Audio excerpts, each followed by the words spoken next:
ఒకప్పుడు పాదయాత్రలో అందరితో కలిసి ఉండేటటువంటి జగన్మోహన్ రెడ్డి, ఎప్పుడు జనంలోనే ఉన్న జగన్మోహన్ రెడ్డి, నాయకులందరితో కలిసేటువంటి జగన్మోహన్ రెడ్డి అధికారంలోకి వచ్చాక తనమని పట్టించుకోలేదన్నటువంటి అసంతృప్తి ప్రతి ఒక్కళ్ళలో ఉంది. కొంతమంది చుట్టూ తానే ఆయన చుట్టూ ఉన్నటువంటి కోటరీ అన్నటువంటి, వాస్తవంగా కోటరీ అనేటువంటిది ఎప్పుడు వస్తుందంటే తను ఇంటరాక్ట్ అవ్వడం ఇష్టం లేకపోతే వస్తుంది. ఎవరో ఒకళ్ళ మీదకి నెపాన్ని నెట్టేయడానికి. ఇప్పుడు చుట్టూ ఉన్న వాళ్ళని తిడతారు కానీ వాళ్ళ ఇష్టమా? వాళ్ళు సోన్స్ వాళ్ళు మిమ్మల్ని కలుస్తానన్నారంటే లైట్ తీసుకో అన్నప్పుడే కదా రెండో వాళ్ళ పేరు చెప్పడానికి వెనకాడేది. ఆ స్టేజీ అయిపోయింది. ఇప్పుడు మళ్ళీ అందరితో కలుస్తున్నారు, మాట్లాడుతున్నారు, వచ్చిన నాయకులందరితో కూర్చుంటున్నారు, అంతా బాగుంది. బట్ ప్రధానంగా మారాల్సింది ఒకటి, మొన్న అనౌన్స్మెంట్ చేశారు కార్యకర్తల దగ్గరికి వెళ్తాను ఇదని. సొంత పార్టీ కార్యాలయం ధ్వంసమైనటువంటి సందర్భంలో స్పందించింది ఓ ట్వీట్.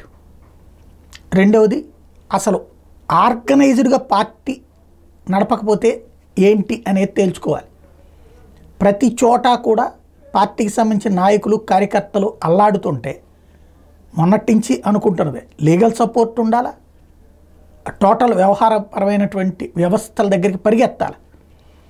ఎన్హెచ్ఆర్సీ దగ్గరికి వెళ్తారా, లేకపోతే కనుక లోకాయుక్త దగ్గరికి వెళ్తారా, కోర్టుల దగ్గరికి వెళ్తారా, ఇవన్నీ అసలు ఆ సిస్టమ్ ఏం సెటరేట్ చేసుకోవట్లేదు, వ్యవస్థ ప్లాన్ చేసుకోవట్లేదు.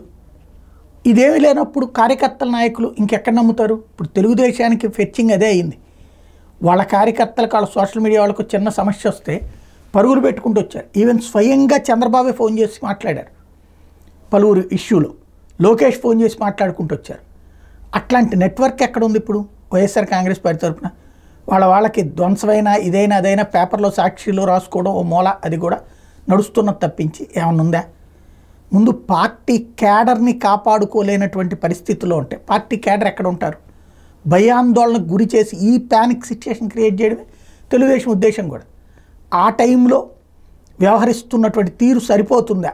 ఆత్మవిమర్శ చేసుకోవాల్సిన అవసరం ఉంది.